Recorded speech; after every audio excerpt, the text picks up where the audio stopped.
ये जो बुक तुम लोग देख रहे हो ना, ये कोई ऐसी वैसी बुक नहीं है। इस बुक के अंदर मैंने 15 most expected topics of business studies यहां पर दे दिया है, जो कि कल के एग्जाम के लिए हमको बहुत ज्यादा हेल्पफुल होंगे।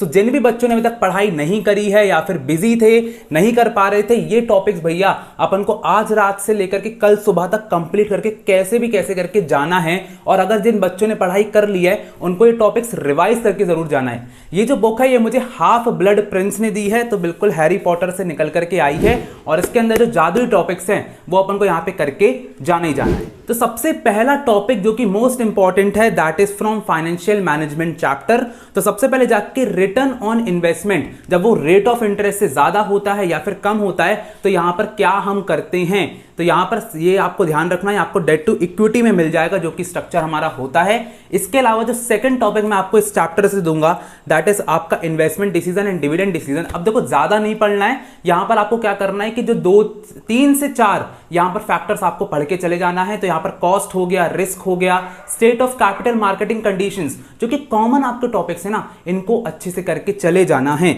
इसके अलावा यहां पर मैं एक ऑप्शनल टॉपिक आपको देना चाहूंगा, that is importance of financial planning या फिर फैक्टर्स अफेक्टिंग वर्किंग कैपिटल। ये ऑप्शनल है, अगर टाइम मिले तो यहां पर कर सकते हो।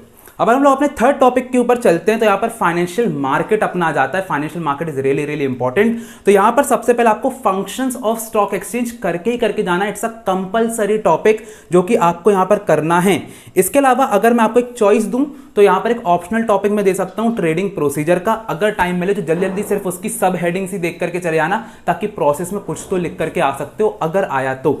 इसके अलावा अगर मैं आगे बढ़ता हूं तो हमारा फोर्थ सबसे ज्यादा इंपॉर्टेंट टॉपिक हो जाता है, दैट इज मार्केटिंग की फिलॉसफीज। इसके ऊपर एक क्वेश्चन आने के चांसेस बहुत ज्यादा हैं, तो भैया इसको अपन को अच्छे से कर लेना है। इसके अलावा अगर ऑप्शनल टॉपिक बोलूं तो फिर भाई देखो मार्केटिंग के फंक्शंस एक बार देख करके चले जाना। शुरू के 3-4 भी देख लोगे ना, कि गैदरिंग वाला आपका इंफॉर्मेशन हो गया, सॉर्ट एनालिसिस वाला, मार्केटिंग प्लानिंग क्या होता है, थोड़े बहुत भी अगर देख करके चले जाओगे तो यहां पर बहुत भला हो जाएगा आपका। इसके अलावा प्राइस मिक्स, प्लेस मिक्स को थोड़ा बहुत तो आपको पता ही होगा यार, तो उसको आप आराम से लिख सकते हो। तो ये सब ऑप्शनल टॉपिक है।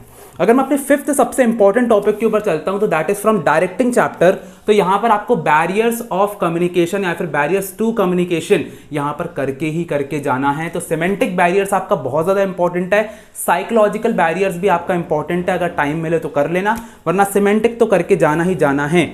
इसके अलावा मोस्ट इंपॉर्टेंट आपका सिक्स्थ जो टॉपिक मैं यहां पर देना चाहूंगा, that is types of incentive. ये आपका प्रीवियस ईयर में बहुत ज्यादा रिपीट हुआ है, तो इसलिए मैं बोलूंगा एक बार टाइप्स ऑफ इंसेंटिव में फाइनेंशियल और नॉन फाइनेंशियल के 2, 3, 4, 5 पॉइंट जितने कर सकते हो, बहुत ही इजी है, आराम से आप लोग इसको पढ़ के जा सकते हो। इसके अलावा एक ऑप्शनल टॉपिक आप लोग को देना चाहूंगा, that is style of leadership. तो आपको आ जाता है, बहुत ही इजी है, ऑप्शन में पढ़ के जा सकते हो।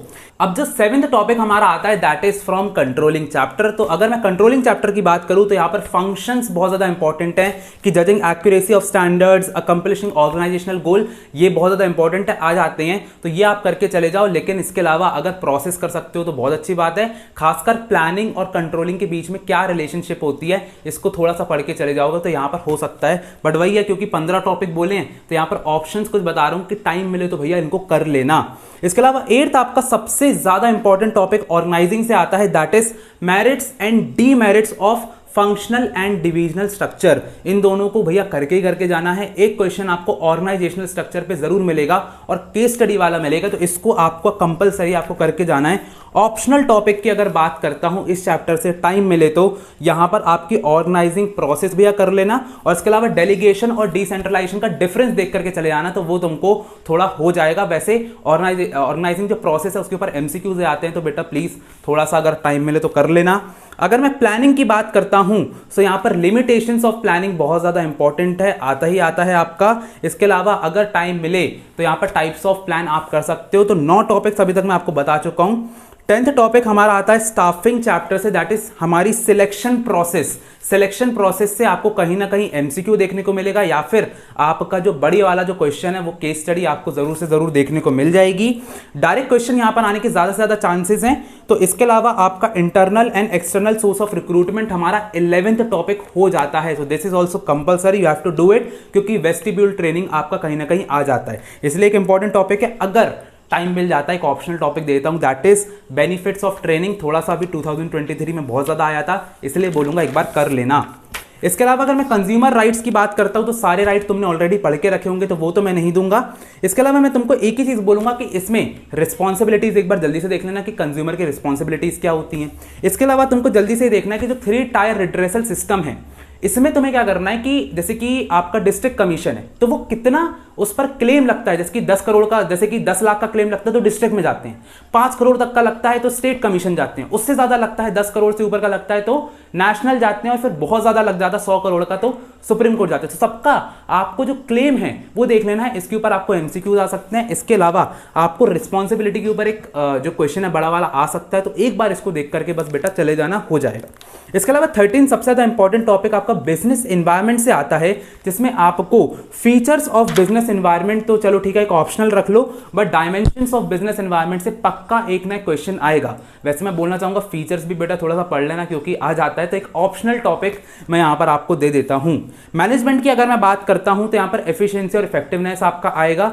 इसके अलावा अब देखो थोड़ा बहुत एक आध मार्क्स का आएगा, बाकी एफिशिएंसी और इफेक्टिवनेस तो पक्का आपको एक क्वेश्चन यहां पर आ सकता है।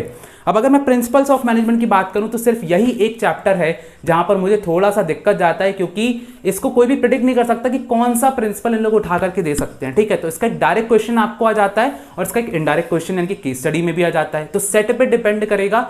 तो यहां पर मैंने एक वीडियो बनाई है कि कैसे आपको सारे प्रिंसिपल्स ऑफ मैनेजमेंट को लर्न करना है, ये वाली वीडियो तुम देख सकते हो। साथ ही साथ भैया सब कुछ यहां पर सॉल्व करवा दिया है, तो जाकर के मोस्ट एक्सपेक्टेड क्वेश्चंस भी देख सकते हो, ताकि तुम्हें एक आइडिया मिल जाए कि मोस्ट इंपॉर्टेंट चीज यहां पर क्या है। तो इसी के साथ फाइनली हम लोगों ने सारे टॉपिक्स को यहां पर कंप्लीट कर लिया है। बस एक ही हिंट दूंगा तुमको कल के पेपर का कि पेपर बहुत ज्यादा इजी आएगा, मतलब लिटरली रो दोगे इतना पेपर इजी आएगा। तो यहां पर ओवर एक्साइटेड नहीं होना है, आराम से एक एक चीज को अच्छे से प्रेजेंटेशन बस करके आना है, बस दैट्स ऑल। यहां पर बहुत अच्छे मार्क्स तुम कल स्कोर करने वाले हो। अगर वीडियो पसंद आई हो तो लाइक करो, सब्सक्राइब करो, कमेंट करो, ज्यादा से ज्यादा शेयर करो, ताकि हमें भी कभी कभी अच्छे अच्छे व्यूज यहां पर मिलते रहें। तो मिलते हैं अगली वीडियो में भैया, तब के लिए ऑल द बेस्ट।